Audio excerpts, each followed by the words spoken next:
In this quick tutorial, I'll show you how to add buttons on GoDaddy. So let's get started. First, what you guys need to do is you will open up your GoDaddy.com and you'll get to the website builder. This is a website that I'm editing and I'll show you how to add buttons.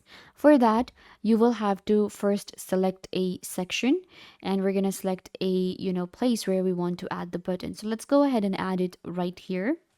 You're going to click on the add section. When you click right here, then you're going to search for buttons. You can go to the general and then introduction. So we can add this one right here.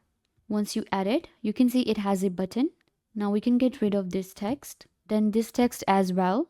And then you're left with a button. Click on it. You will be able to add your action button. So it says find out more. I want to add.